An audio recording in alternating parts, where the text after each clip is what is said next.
테킷 올 유튜브 넘버원 축구 분석 전문 채널 골 때리는 TV 배팅맨입니다. 자, 지난 축구 토토 승무패 8회차 결과 제가 공유드린 최종 픽은 4등에 적중을 하면서 많은 골 때리는 TV 가족분들의 고등수 적중에 도움을 드린 것 같고, 이번 축구 토토 승무패 9회차 역시 도움드릴 수 있도록 한 주 동안 열심히 준비를 해왔습니다. 처음부터 끝까지 집중해서 들어주시면 분명히 도움될 수 있는 내용 얻어 가실 거라고 생각을 하고, 멤버십 분들께서는 현재 보고 계신 최종 픽 영상과 유튜브 게시판에 올려드린 골대법으로 폴더 줄이기 정리본 같이 보시면서 최종 픽 선택을 하시면 좀 더 좋은 결과가 있지 않을까 생각이 드네요. 자, 그리고 이 경기는 축구 토토 승무패에 들어오진 않았지만 토요일 황금 시간대 토요일 밤 9시 30분에 맨유 대 토트넘 경기가 있는데, 이 경기는 맨유가 리그 4연승을 하기에 딱 좋은 경기이지 않나 생각이 듭니다. 사실상 토트넘이 지난 맨시티와의 경기에서 무승부를 기록했었는데, 제가 유일하게 8회차에서 전혀 생각하지 못했던 경기 결과가 토트넘의 무승부 결과였는데, 결과는 2대2 무승부였지만 닥트넘 솔랑케 선수의 개뽀로골이 살렸던 경기였다. 그리고 그 중에서도 솔직히 솔랑케 선수의 첫 번째 골 같은 경우는 제가 축구를 오래 봤지만 그런 골은 처음 봤는데, 솔랑케 선수가 슈팅을 하면서 맨시티의 마크 게이 선수의 발모가지를 걷어차버리면서 걷어차인 마크 게이의 발이 공을 치면서 볼이 굴러 들어가는 거지 같은 골을 기록을 했는데, 그 골이 인정이 되더라고요. 두 번째 골 역시 전갈킥이라고 하기도 애매한 개뽀로 골이 터졌는데, 어쨌든 운빨은 거기까지다. 지금 토트넘의 스쿼드로는 맨유 원정을 가서 상승세를 탄 맨유를 상대로 이변을 내기는 어려울 것이다 생각이 듭니다.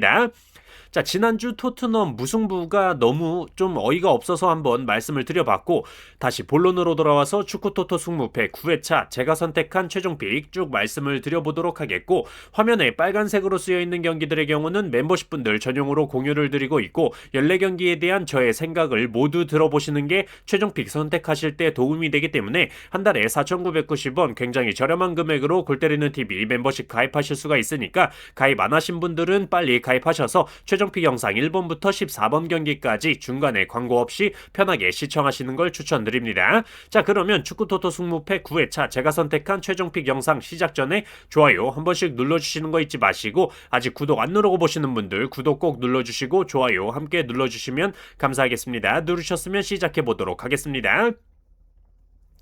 자, 1번 경기 아스날 대 썬더랜드.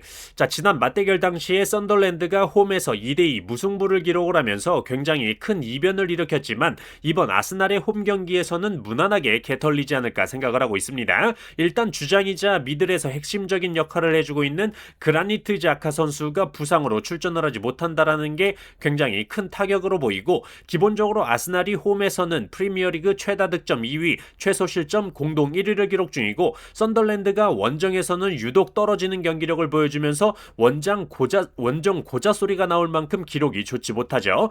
홈 기록보다 득점은 3분의 1 이상 떨어지고 실점은 2배 가까이 늘어나는 기록을 보여주고 있기 때문에 이변에 대한 기대감이 들지가 않는 경기입니다. 사실상 아스날을 상대로 썬더랜드가 득점을 하려면 지난 맞대결처럼 박스 안으로 어떻게든 꾸역꾸역 밀어넣어서 경합 상황에서의 우당탕탕 골을 기대하거나 세트피스 상황에서의 한 방을 기대해야 될 텐데, 이미 아스날이 지난 맞대결에서 무승부를 기록하면서 썬더랜드를 경험했기 때문에 아스날의 세트피스 변태 아르테타 감독이 충분히 썬더랜드 상대로 맞춤 전술을 짜왔을 것이다 생각이 듭니다. 메리노 선수가 부상으로 빠진 건 아쉽지만 원정 썬더랜드를 상대로 홈에서 무난하게 승리할 수 있을 것으로 보여서 저는 아스날의 단통 승리로만 선택을 해보도록 하겠습니다. 자, 3번 경기 번리 대 웨스트햄. 자, 이 경기는 최근 경기력만 놓고 본다면 웨스트햄의 승리가 맞는 경기다라고 생각이 되죠. 토트넘을 상대로 승리, 썬더랜드를 상대로 승리, 첼시를 상대로 끝까지 괴롭히면서 3대2 아쉽게 패배를 기록했었기 때문에 무난하게 이 경기는 번리의 단통 패배로 선택하고 넘어갈 수 있다라고 생각이 들고, 주변 사람들도 번리 이 새끼들 더럽게 못한다, 축구선수 맞냐 많이들 얘기하시는데, 저는 이 경기 이변의 가능성이 있는 경기라고 생각을 합니다. 왜냐면 웨스트햄 같은 경우는 이번 시즌 시즌 프리미어리그에서 점유율 19위를 기록 중으로 상대팀보다 점유율이 낮을 때 자신들이 잘할 수 있는 공격이 나온다라고 말씀을 드릴 수가 있고, 앞서 말씀드린 토트넘, 썬더랜드, 첼시를 상대로 좋은 경기력을 보여줬는데 모두 점유율을 웨스트햄이 낮게 가져간 경기였죠. 다만 이번 경기는 프리미어리그에서 점유율 꼴찌 20위를 기록 중인 번니와의 경기이기 때문에 홈에서 번니가 점유율을 낮게 가져갔을 때 웨스트햄의 효과적인 공격이 과연 나올 수 있느냐라고 물어봤을 때 저는 좀 의문이 많이 든다라고 말씀을 드리고 싶습니다. 번니가 홈에서 2연속 무승부를 기록 중인데 상대가 맨유와 토트넘이었다라는 점과 0대0 무승부를 기록했던 게 아니라 두 경기 모두 2대2 무승부로 상대팀보다 점유율을 낮게 가져가면서 효과적인 공격으로 득점을 기록했었다라는 점을 볼 때 이 경기 어떻게 될지 모른다라고 판단이 됩니다. 그리고 뭐 까놓고 얘기해서 웨스트햄 리그 18위, 번니 리그 19위를 기록 중으로 순위로만 비교해보면 뭐 똥과 오줌 대결이기 때문에 저는 이 경기 어디로 튈지 모른다, 번니의 승무패로 지우개 찬스 쓰도록 하겠습니다. 자, 4번 경기 풀럼 대 에버턴. 자, 일단 풀럼이 에버턴을 상대로 2연패를 기록하고 있고, 제가 볼 땐 에버턴의 높은 공중볼 경합 승률이 풀럼을 상대로 좋은 결과를 보여주고 있지 않나 생각이 됩니다. 에버턴의 공중볼 경합 승률은 프리미어리그 1위를 기록 중이고 풀럼의 경우는 17위를 기록 중이기 때문에 에버턴의 공중볼에 녹아내리고 있는 풀럼이다라는 판단이 듭니다. 또한 맞대결 당시의 득점 기록만 봐도 에버턴의 수비수 마이클 킨 선수가 풀럼을 상대로 최근 두 경기 맞대결에서 연속으로 득점을 기록했다라는 건 무조건 세트피스 상황에서의 대갈박 한 방이었겠죠.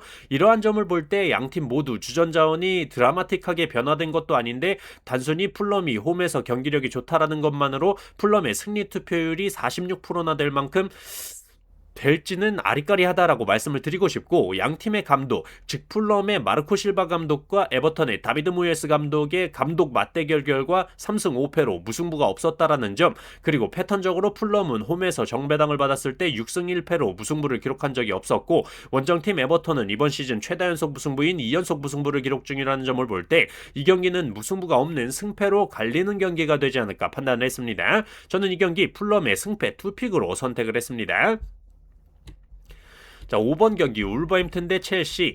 저는 이 경기 울버햄튼의 승리는 없다라고 생각을 하고 있는 경기고, 왜 울버햄튼의 승리를 생각 안 하는지는 여러분들도 잘 아실 거라고 생각을 합니다. 다만 무승부에 대한 이변은 한 번쯤 생각해 봐야 된다라고 보이는데, 뭐 저만의 착각일 수는 있겠지만 울버햄튼이 지금 새롭게 영입한 선수들 중에서 미들 자원의 앙헬 고메즈 선수를 마르세유에서 데려왔고, 챔피언십 리그에 있는 사우스햄튼에서 공격수 아담 암스트롱 선수를 데려왔는데, 이 선수들의 경우는 리그에서 선발 자원으로 계속 뛰던 선수들이기 때문에 즉시 선발 자원으로 활용이 가능하고, 아담 암스트롱 선수는 이번 시즌 챔피언십 리그에서 24경기 선발 11골 4도움을 기록 중이었기 때문에 울버햄튼의 마무리 능력에 확실히 도움이 되지 않을까 생각이 들었습니다. 사실상 지난 본머스와의 경기에서도 공격에서의 마무리가 안 되면서 골대에 맞추고, 아로코다레 선수는 관중석에 슈팅을 하면서 병신짓을 하고 있고, 황희찬 선수는 선발로 나왔는지 기억도 안 나고, 슈팅은 본머스의 2배 가까이 해놓고도 결정을 못 지었었기 때문에 이런 부분에서 신규 영입 자원들이 차이점을 만들어낼 수도 있다라고 생각을 합니다. 다만 상대가 중위권 팀 정도만 된다 하더라도 울버햄튼의 승 같은 큰 이변을 한번 생각해 볼 텐데, 리그 5위를 기록 중인 첼시와의 경기이기 때문에 첼시를 상대로 울버햄튼이 승리까지 기록한다는 건 조앤 케이 롤링의 해리포터 소설을 능가하는 시나리오이지 않나 생각이 듭니다. 패턴적으로도 첼시가 이번 시즌 최다 연승인 3연승을 기록 중이라는 점에서 무승부 정도로는 뿌려줄 수 있겠다 판단이 들어서 저는 울버햄튼의 무패 2픽으로 선택을 했습니다. 자, 6번 경기 뉴캐슬 대 브랜드포. 자, 양팀의 맞대결 전적을 봤을 때 뉴캐슬이 압도적인 우세를 보여주고 있고, 특히 홈에서만큼은 브랜드포드의 패배를 기록한 적이 없죠. 기본적으로 뉴캐슬이 이번 시즌 원정보다 홈에서 득점력이 2배 증가하는 기록을 보여주고 있고, 기대 득점값만 보더라도 홈에서의 기대 득점값은 프리미어리그에서 4위를 기록 중으로 높은 기대 득점값을 보여주고 있는 반면에 원정에서는 기대 득점값이 프리미어리그 17위로 거의 최하위권 수준으로 떨어지죠. 원정팀 브랜드포의 경우도 이번 시즌 홈에서는 득점도 올라가고 실점도 줄어드는 반면에 원정에서는 득점도 줄고 실점은 올라가는 기록을 보여주고 있고, 홈에서의 기대 득점값은 프리미어리그 3위로 뉴캐슬보다도 높은 기록을 보여주고 있는 반면에 원정 기대 득점값은 프리미어리그 9위를 기록 중이고, 실제 득점에서 기대 득점값을 뺀 XGDF 값은 프리미어리그에서 18위를 기록할 정도로 원정에서 득점에 어려움을 겪고 있다라고 판단이 됩니다. 또한 브랜드포가 이번 시즌 세트피스 실점이 30점을 기록 중인데 모두 원정 경기에서 실점을 했다라는 점과 뉴캐슬의 경우는 세트피스 득점이 11득점을 기록 중인데 그중에 9득점이 홈 경기에서 터져줬다라는 점에서 뉴캐슬의 닉 볼테마드의 대갈박 득점이 기대가 되고 있고 에디아우의 인터뷰 내용을 확인해 보니까 수요일에 기마랑이스 선수가 훈련 세션을 소화했다고 하니까 아마 이번 경기에 부상 복귀전을 치를 것으로 보이고 기마랑이스 선수가 출전을 한다면 확실히 팀 내 최다 득점자로서 미들에서 해주는 역할도 많은 선수이기 때문에 팀에 확실히 도움이 될 것으로 보이고 원정팀 브랜드퍼의 경우는 측면에서 좋은 모습을 보여주던 케빈 샤드 선수가 퇴장 징계로 이번 경기에 빠지기 때문에 이고르 티아고 선수만 잘 마크해준다면 뉴캐슬이 최소한 패배하지는 않는 경기가 될 것이다 생각이 들어서 뉴캐슬의 승무에서 고민을 하다가 뉴캐슬의 단통 승리로만 선택을 했습니다. 자, 10번 경기 브라이턴 대 크리스탈.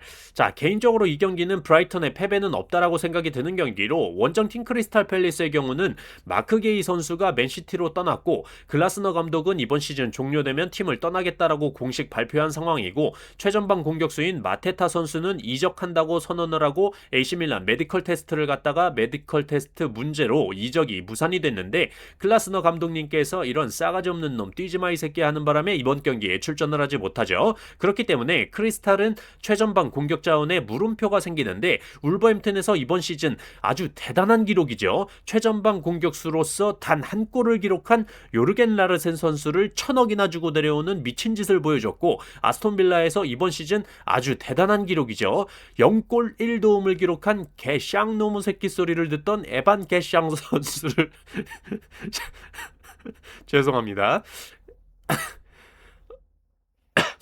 에반 에... 방송 사고네요. 에반 게시앙 선수를 임대 영입을 했는데 크리스탈 죄송합니다.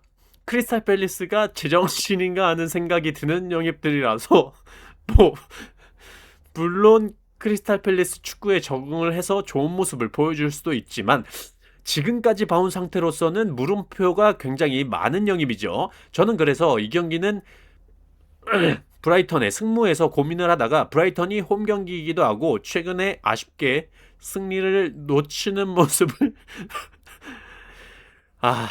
웃음이 계속 멈추질 않네요.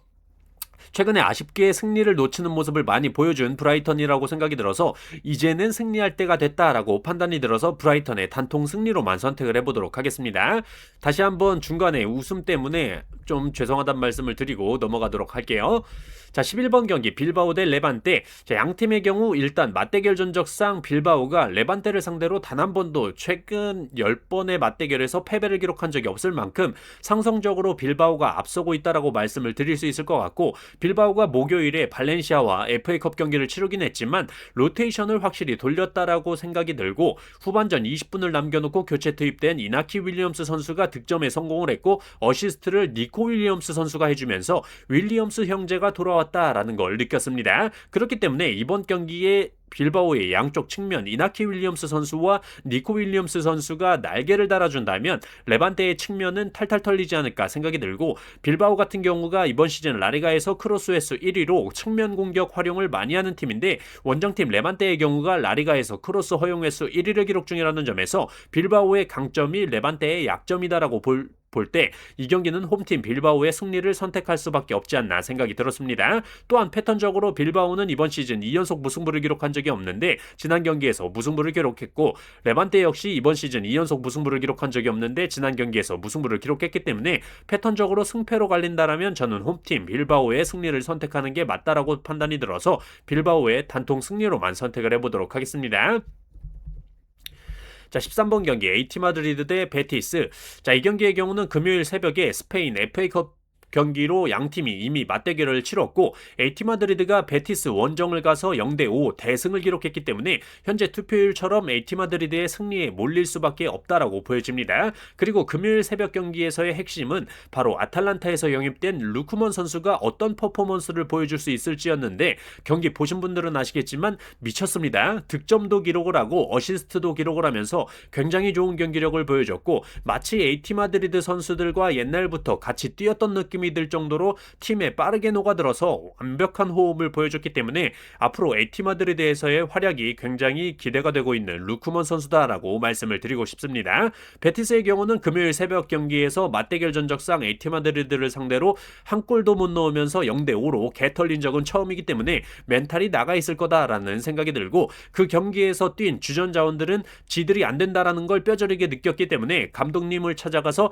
감독님, 이번 주말 에티 마드리드 원정 경기에서는 저 좀 빼주시죠. 체력 관리해서 마요르카랑 경기할 때 대가리 받고 뛰겠습니다. 이렇게 말할 확률이 높다라고 생각이 듭니다. 결과적으로 저는 이 경기는 에티 마드리드가 홈에서 극강이기도 하고 루크먼 선수의 영입으로 공격력적인 측면에서 너무나도 좋아진 에티 마드리드이기 때문에 무난하게 에티 마드리드가 승리하지 않을까 생각합니다. 에티 마드리드의 단통 승리로 선택을 했어요.